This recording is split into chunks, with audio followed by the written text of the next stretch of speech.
Okay, well, welcome everybody to the Drill Down, the Camden Haven Anglican Church Drill Down once again. It's so good to be with you.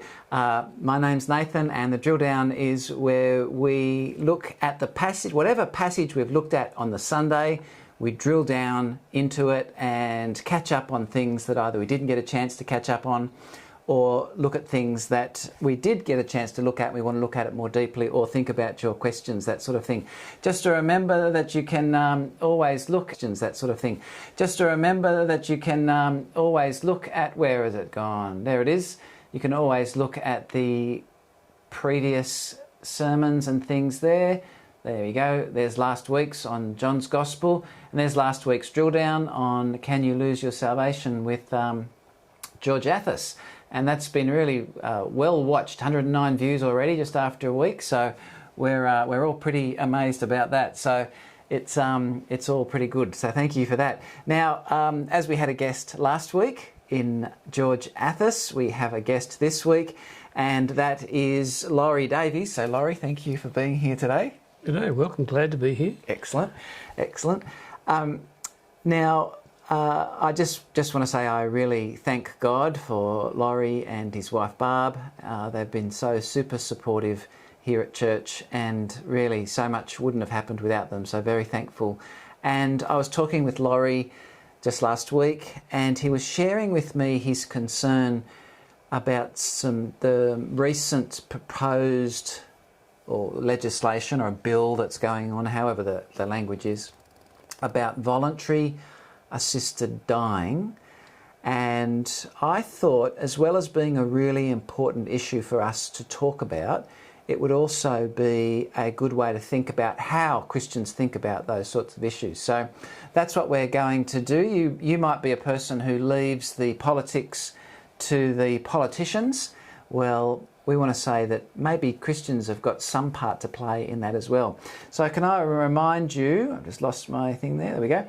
Can I remind you to put your comments in the live chat or in the comments below so that I can check them and see what questions you have, and we'll attempt to answer those questions. So I can see Graham and Jeanette are here, and Carleen and June and Linda.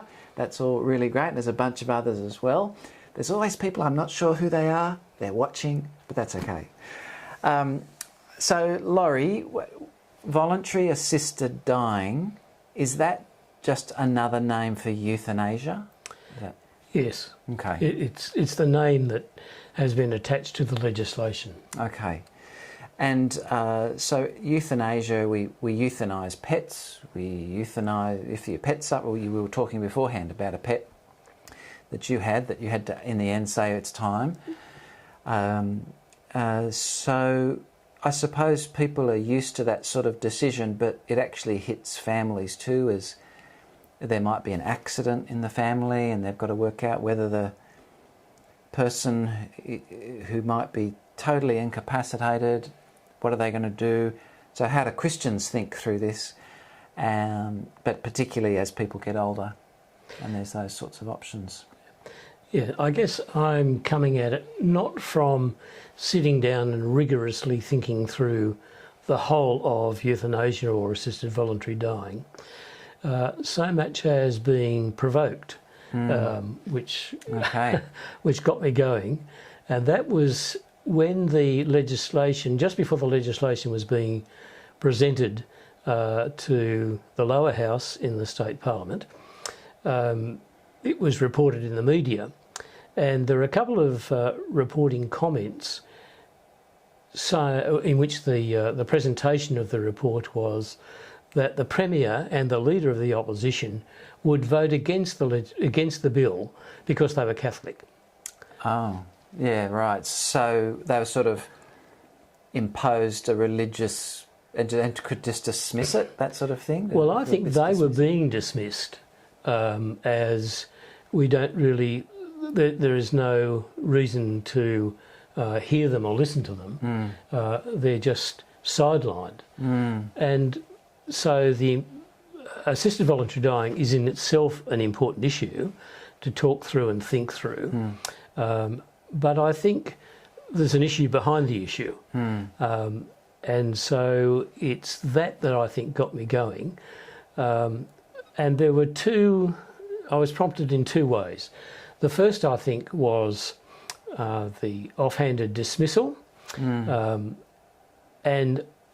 so that's made me think, well, we're back into the same discussion that comes on in the public square, where language is being used emotively to get to an unreasoned position.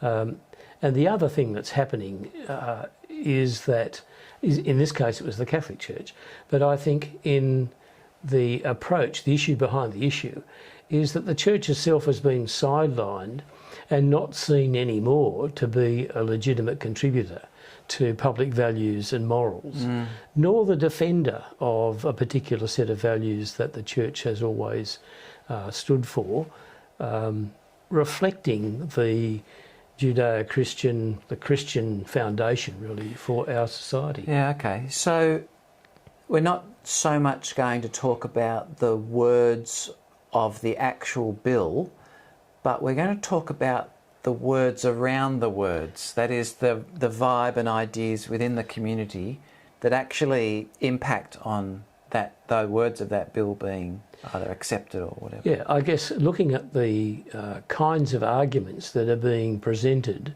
in the public square for adoption of the bill. This is why the bill is a good thing, is basically what the argument's about. And I think when you examine that, you can see that there is very dodgy thinking. Yeah, okay. So do you think that in the past, when the Church had something to say about something political, it would have been listened to more than today? Yes, I think that's right. I think that one of the things that's happened is that the Church, if we just look sociologically rather than look at what the Bible says the Church is, but if we see the Church, sure, yeah. if we see the Church as institution, then there were major institutions in the Western world represented by our education system, by our legal system, and the Church was a contributor to the thinking and the foundations for decisions that were made. We have moved into a post-Christian, post-modern world where the status of the Church changed radically. But more than that, the Church has been exposed institutionally, particularly if we look at the sex abuse scandals and other things, where the credibility of the Church has been rightly challenged. And I think the Church has traditionally fallen down on the side of the conservative forces in society. And what's happened with the flow of cultural change is, which is, well, I think there's an issue behind the issue, and that bigger issue is a change in worldview, and it's a deliberate change that's gaining momentum, so that self has become the major focus of thinking and purpose of life. So you were saying before the whole I generation, the iPhone, the iPad, the iPhone, the iPad, all that sort of thing. It's now become the I world. I world, yeah. And so what we now have, I think, as the issue behind the issue, is a major clash of worldviews, and if we talk in more familiar language, a clash of gospels. So the I world has a gospel, just as the Christian Church has a gospel. The worldviews are the I, the self, at the centre of existence. All existence is about me and my self-satisfaction, my self-authentication, and the downside of that, which we can see if we've got our eyes open, but which is not really acknowledged, is that our neighbours disappear. So the opposite side of the opposite gospel, the Christian gospel, is it's God-centred. We acknowledge the lordship of Jesus in life. That life is really not about self-satisfaction. It's not about self. It's about where we fit in God's purpose for our life and how we're fulfilled, not by self-satisfaction, yes, but by being in touch with God. So that major seismic shift in our lives, when we come to Christ, we don't think iPhone, we think God phone or whatever.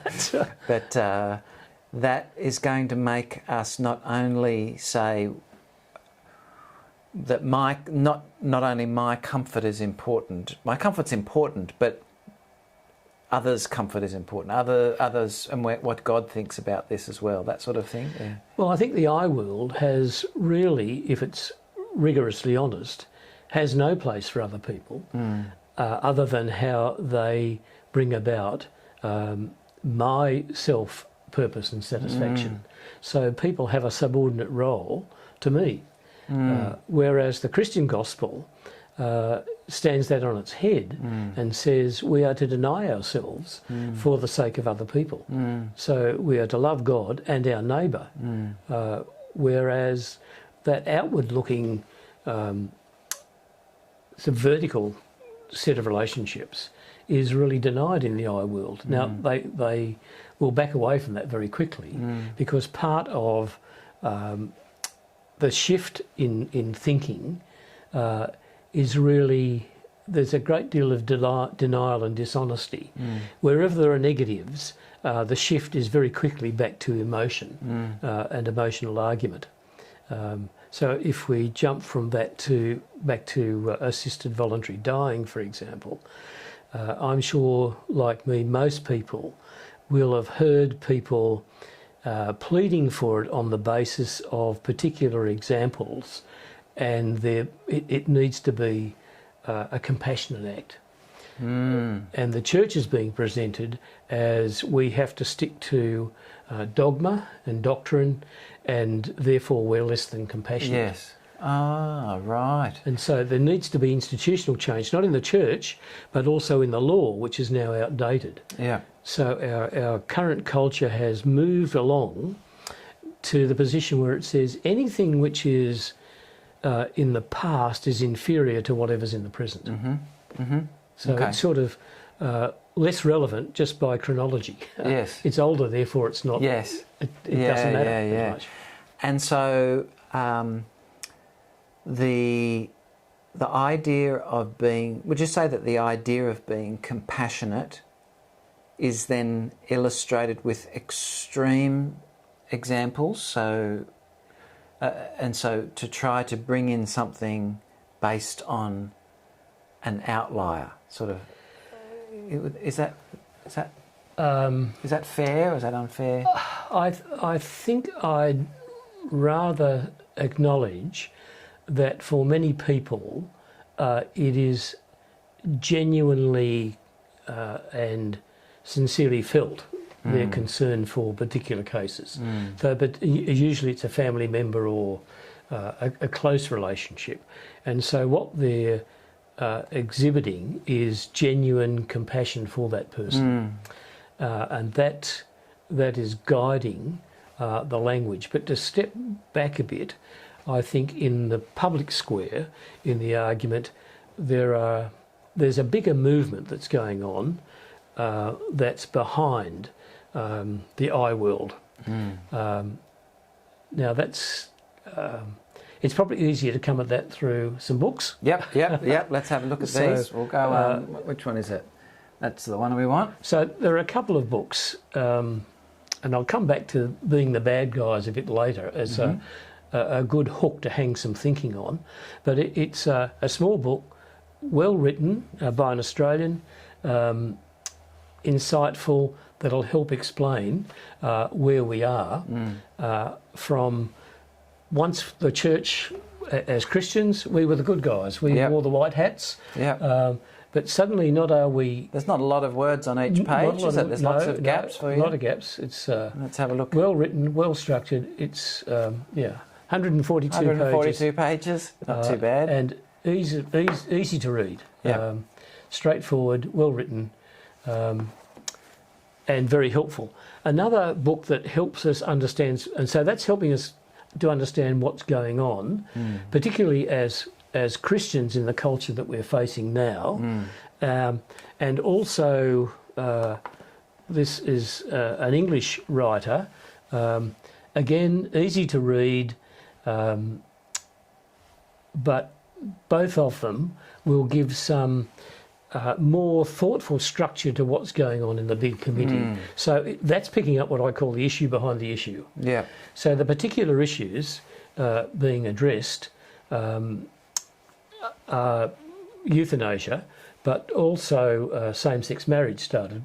And it's interesting in citing those two things without entering into that debate, that both of them are representative of the I world,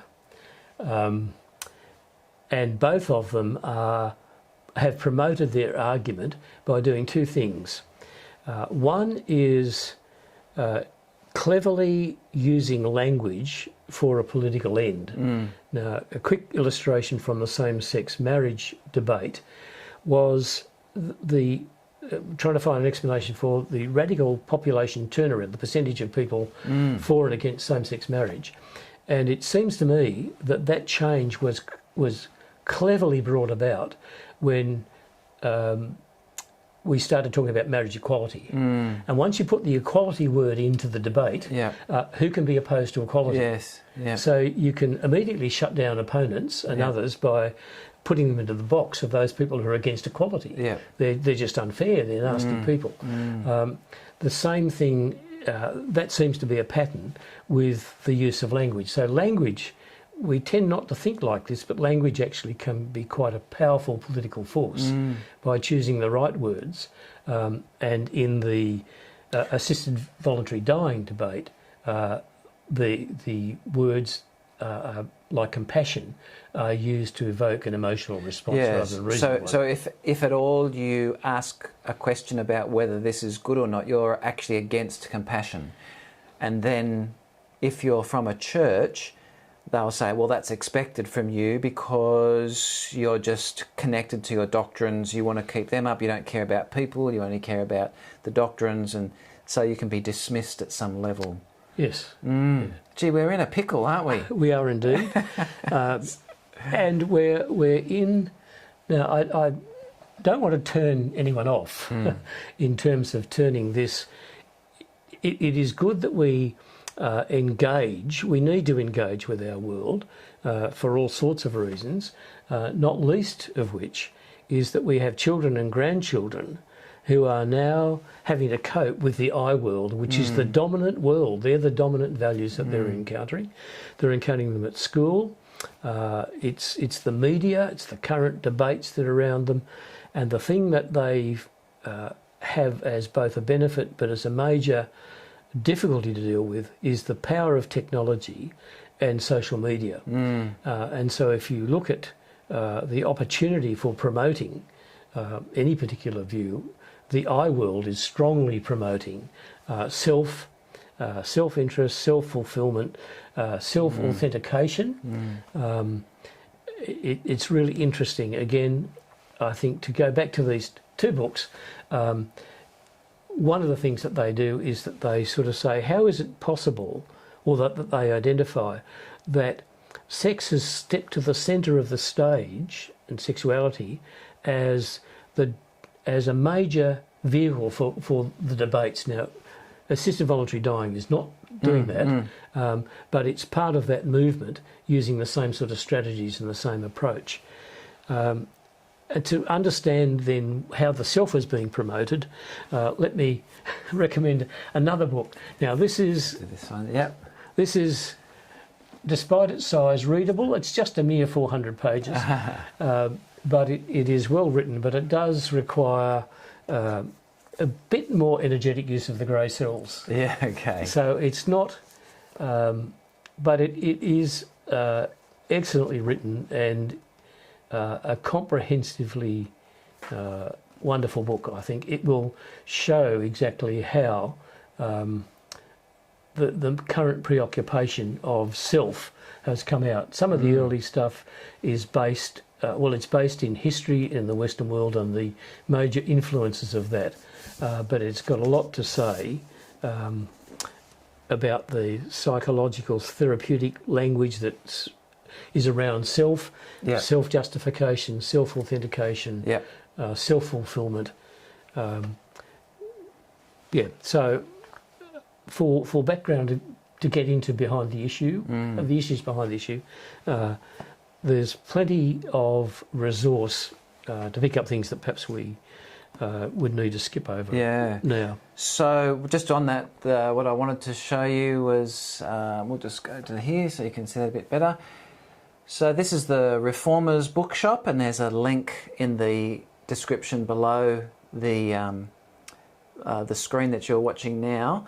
And there is a link to this page if you wanted to buy this one, Being the Bad Guys, and thinking through all that means. And I don't know if these other books are on that website, but I meant to check if it didn't, so apologies for that. I'm fairly sure they're available from Kuril. Yeah, I'll put that in the description. But if you think you can afford one or one of the three, Being the Bad Guys will be the one to go for. Okay, that one. Got some good stuff. I've actually ordered this. It's not here yet, but it'll probably be here in the next couple of days. And then I'll borrow Laurie's other ones. That's the best thing to do.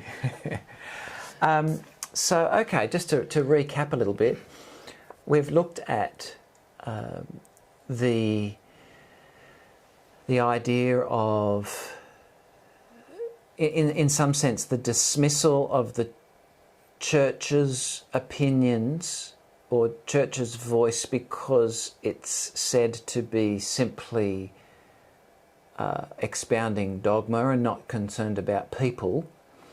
That's a really big one. It is a big one. And that, because I would want to dismiss it on that basis too. I want to say, well, people matter more than what your book says, but at the same time we know that our book is about God who's about people. So it's that sort of thing. So the doctrine in it is actually good and helpful for people. Indeed. So it's an assertion without a basis. So a lot of the polemics, a lot of the language, a lot of the debate to make statements that are not tested, that are not factual. I think even there have been church leaders in various, both in the US and in England, who have come down on the side of we should be compassionate in a stance in these social change movements because Jesus was compassionate. Didn't he show compassion on people? But the twist is, yes, he was compassionate, but he didn't back away from statements of judgment about behaviour. And the fundamental difference was, if we stick with euthanasia for a moment, one of the areas of discussion is about the compassion, about, well, if we're being compassionate, we will support euthanasia to deal with people's suffering. We'll actually enter into people's suffering. But if you think that through, Jesus certainly entered into their suffering by confronting that suffering and standing with them, and in his case, healing. The nonsense of euthanasia entering into suffering is that it ends suffering. Yes. You don't. Right. It's counterintuitive. You don't enter into a person's suffering. You don't stand with them. You end it. So this is okay. That's very interesting. So, in some sense, assisted voluntary dying is an unwillingness to suffer with somebody, which is the opposite to what Jesus did. He actually suffered with and suffered for as well. That's right. Yeah. Okay. All right. Good. Okay. That's helpful. Yeah. And I think if we just look at some of the other things we like to encounter, there will be a contrast, a conflict, palliative care versus assisted death kind of debate, in which people will rightly say, look, there have been such advance in medical science in the last few years, which has been a good thing, but there's a downside to that, and the downside is people are kept alive with intervention, with treatments that don't really help a comfortable, dignified death, but actually just prolong suffering. So it just extends life on a machine with intervention. Now, that's a legitimate argument, and I think something that we Christianly need to take on board and say, yes, the degree of intervention, the appropriateness of intervention is a right category for discussion. There are real moral issues involved in that. But you can't, it's a different category to argue about the morality and extent of intervention to then say, well, look, that's then an argument for assisted dying. That's not an argument for assisted dying, that's just an argument for the moral concern we should have for intervention and the extension of it. So that's one of the areas where the arguments are promoted and carried on a whole lot less than clear thinking and clear distinctions. I think and it's important to sort of say that easing pain to do with palliative care is not the same thing as assisted killing. Yes. So we've always in our society recognised intended outcome from unintended outcome. So we can see the legitimacy of that in the law.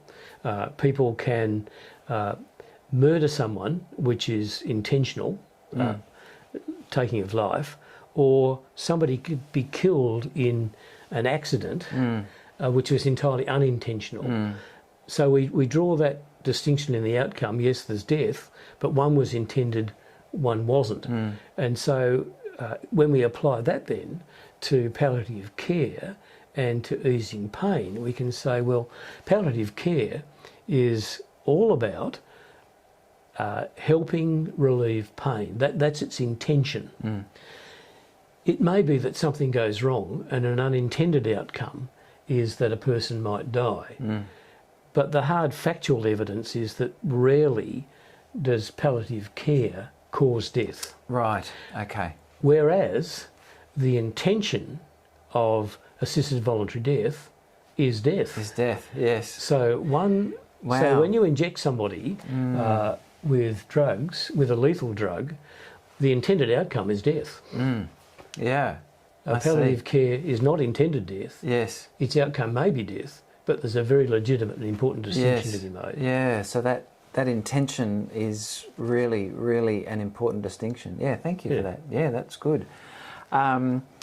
So I did want to ask, okay, what do Christians do in the light of all this? But did you want to say anything else before we ask that question? Did you have anything else there?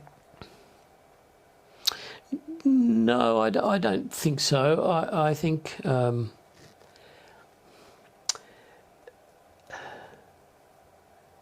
I think in terms of the clear thinking, the only other area that is argued, Andrew Denton as a person has been a leading voice for assisted voluntary dying, and I've heard him on a number of occasions speak about the pain that he experienced and the difficulty with his own father's death. So I don't for a moment diminish his sincerity or coming to that conclusion, but there is behind that personal decision a question about how we make laws in society, and I guess this goes to the bill itself. So on what basis does a bill come about?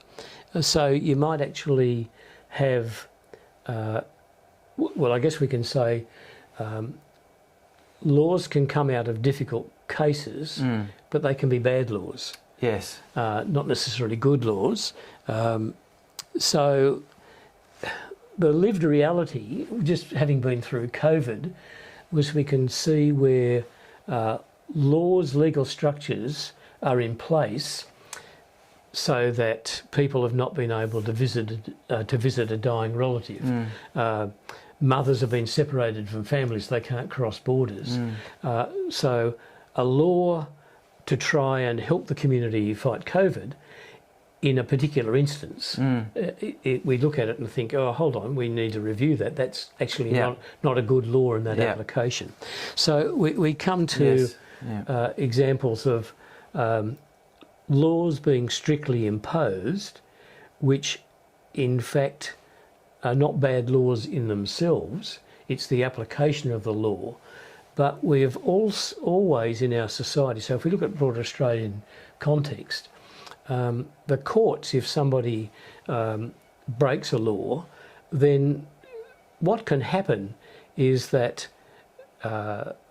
prosecution might not go ahead. Say, in this case, that's not appropriate to prosecute. Or if it comes to sentencing, well, look, there's a token sentence applied. There's the recognition that the application of the law can't be done strictly. It's just not appropriate. So our lived reality is that laws can create, difficult and hard cases can create difficulty for the laws, but they're not in themselves arguments to change the law. They're just arguments to say, hey, look, we should be humane and just in our application administration of justice. Yes, okay. So when we take that further and look at assisted voluntary dying, superficially we can say, hey, look, this is okay because in the bill, now, as I say, I've not looked at the bill in detail, but the general promotion of the bill is 2 doctors, so it's somebody who has a terminal disease, 2 doctors have to confirm the decision, someone within 6 months to live, etc., etc. So that's the basis for approval of assisted voluntary death. If we want to go back to the compassion argument that we should be allowing assisted voluntary death on the basis of compassion, where does that argument then, on the basis of compassion, fit with people who have no quality of life through a non-terminal disease? Yes. So there's something like a locked-in disease where it's as though the person's a non-person anymore, can't communicate. What happens to somebody who has suffered catastrophic injury, where people look from the outside and say, well, you know, what life is there? They're not able to seek assisted voluntary death, but how are they different to the terminal cancer? Just because their condition is not terminal, how is it different? So we then have, well, who decides what category a person is eligible for dying? And ultimately, I guess, lurking behind assisted voluntary dying, from a Christian point of view, is we acknowledge that we are fallen. We have a default setting to that which is selfish, self-interested. Sin underlies the I world. So what happens with the existence of law that allows assisted voluntary death? Do we ever get to the stage where perhaps, you know, we have this conversation, pressure might come from the person themselves, from our changed cultural values in society out there, dare I say it, members of the family, but, well, given I've only a few months to live, or you've only got a couple of months to live, why not take control? Do what needs to be done, save lots of wasted money otherwise, make it easier for the family, end things sooner rather than later because it's inevitable. And I think that's, now people say, well, that's extreme, but I think I've been around long enough and know, you know, if you've had anything to do with families and there's property and a will, you don't see noble humanity. All too much the case. So I suppose what would be really good for us to do as sort of we come to an end, or end of the program. I don't know. Well, it may be the end time. It's maybe the end time. As Christians, what do we do? What do we do in this? We've got the language of the world against us. We've got all these sorts of things we're battling against, these hurdles in front of us. I suppose I was thinking about, in the first century, there was a whole bunch of different groups that tried to say, well, this is what we're going to do. So one group said, we're going to withdraw. We're going to withdraw totally. We're going to go and live in the desert, the whole Essenes, the Dead Sea Scrolls, all that sort of thing. So there's one group, those that withdraw. There's a whole other group of the zealots who fight, and they would be totally into the whole political thing and try and, even with swords and that sort of thing.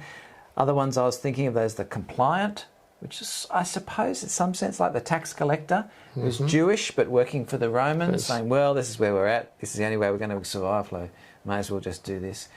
And then there's Jesus, who, he's different to all of them, and what are we going to do in the light of all these, and in the light of being the bad guys? What do you think we should do? What should be our plan of action? Well, one of the reasons I recommend this book is that I think he addresses exactly that situation. I've lived most of my life being fairly on the front foot with opposition to what I saw to be wrong and sort of being a zealot, I suppose. But I think the reality is Christians and Christianity has been pushed to the margins of our world and the public square. Once we had influence, the things we said were good, the things we say now are still good, but as we've discussed, suddenly we've become the bad guys. So anything we say is going to be written off. So I think in many ways we, as individual Christians, are reasonably powerless. Through reasons not our own, we probably, in trying to defend the institution or trying to defend an institutional voice, we're pushing water uphill with a pointed stick. I think we've lost the battle. We might lose this battle. We lost the same-sex marriage battle. We've lost the assisted voluntary dying battle. The question is, are we going to lose the war? How then should we fight in the war? And I think the answer that Stephen McAlpine gives is a really powerful one, where he's saying, except that we live on the margins. So what does living on the margins mean for us as Christians? Well, it means that we don't go banging the drum politically. We know there are Christian lobby groups who do that, but ultimately that's negative and a waste of time, in my opinion. There are people in the public square who have got influence that we should support, who are informed and intelligent and are working the right way, like CPX, that body which we could talk about another time, where they're informed, moderate, sensible, John Dixon and Simon Smart and others. So we should support them, but let them be the spokesman for us rather than us as individuals. So what's our strategy? Well, our strategy, I think, is to realise we've got majorly conflicting worldviews. The I world, in contrast to God's world, the Lordship of Jesus. We need to see Jesus as our model for how we live. So we should love our neighbours. We should be as compassionate as we can be, but we drag down our life to the sphere of influence that we have. And we live obedient, faithful Christian lives with Jesus as our model, living as he would, knowing that, he said, if the world hated me, it's going to hate you. And persecution is the reality that we perhaps don't experience as much as we should, but it's going to be the ongoing agenda. And so I think we need to read James appropriately for this discussion and think fairly seriously as a strategy for how we live when it comes to understanding the world. Have a look at Romans chapter 1 again, and then probably from chapter 3, verse 14 to the end of chapter 4. Just as a getting our head around, yes, the Bible has got some insights into a world that's very different for us who are now on the margins. So just wanted to share this passage here. This is 1 Peter chapter 4, and just this verse. So then those... Oops. Oh, I didn't want to do that.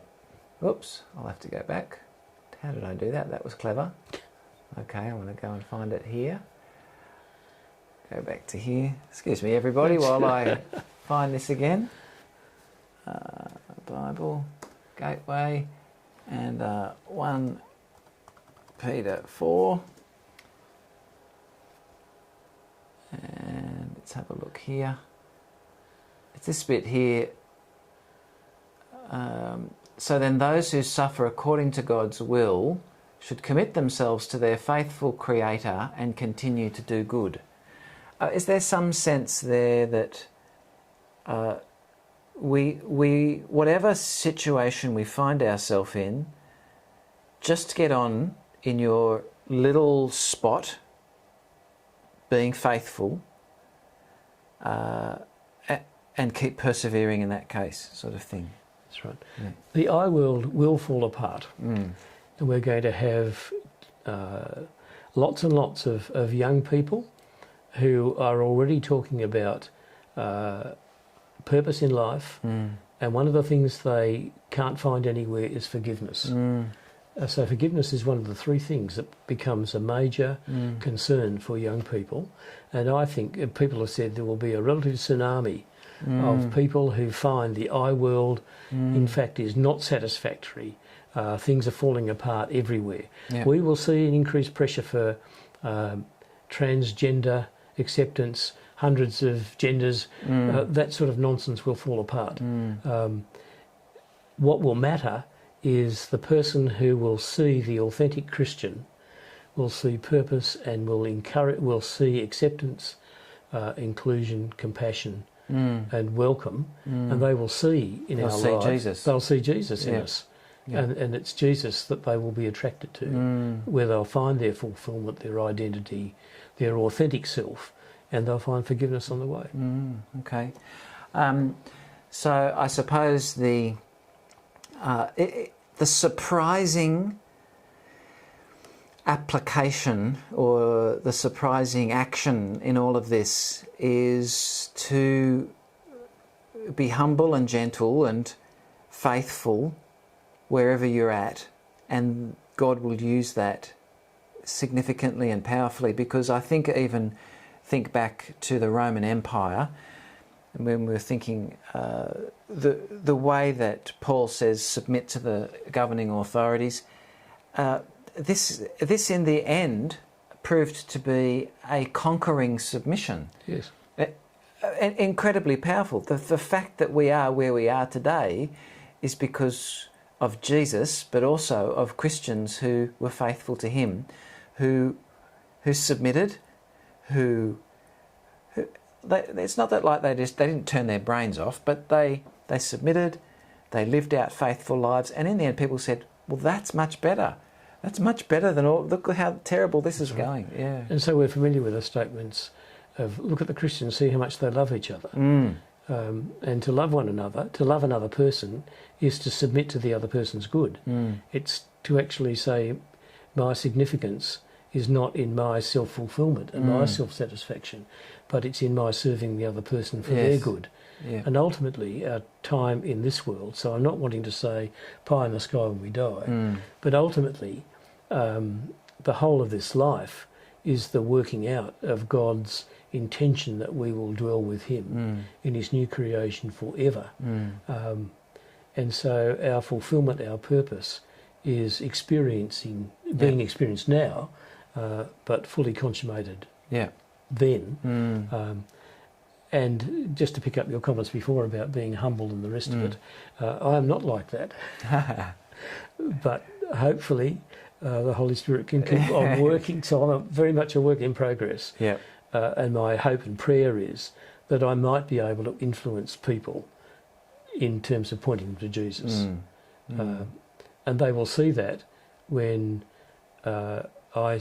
in genuine humility, in preferring other people, of loving neighbour. So a surprising but unsurprising result to thinking through this issue is to be asking ourselves, how are we loving others and not living in the I world, the iPhones and the like. Yeah. Is there anything else you want to say before we finished off? No, I think that's helpful. I hope we haven't, at least I hope I haven't confused people too much. It is a tough topic. It is a tough topic, and I suppose we've begun discussion there. As we were saying before, you can continue with these books. You can check that out, Being the Bad Guys, and there's a link in the description below that you're able to just click on that. And there's a great little bookshop called Reformers Bookshop, who are a good bunch of guys and girls who are working hard just to get good stuff out there, not just stuff that sells. And also there is That Hideous Strength, How the West Was Lost, The Cancer of Cultural Marxism in the Church, the World and the Gospel of Change. Wow, what a subtitle. Mm-hmm. And then there's that one, The Rise and Triumph of the Modern Self. I've bought that one. I'm going to borrow those two from Laurie, so he might lend them to you after he's lent them to me. We'll see. Well, thank you so much for being here tonight. And next week will be the last drill down for the year, and we'll have a break over Christmas and December. And I'm thinking about just sharing something a little more personal next week. I'll put that together and you'll hear about that when it comes up. But thank you, Laurie, for being with us tonight. Well, it's good to be with you. you. It's all good. There's a whole bunch of people out there. They're all Graham's there. He said, "Great job, Laurie and Nathan." There you go. We've got one person that was happy. So how much do we have to pay Graham? Yeah, so Graham will be sending you your cut of nothing. Anyway, so thank you. We will see you next week.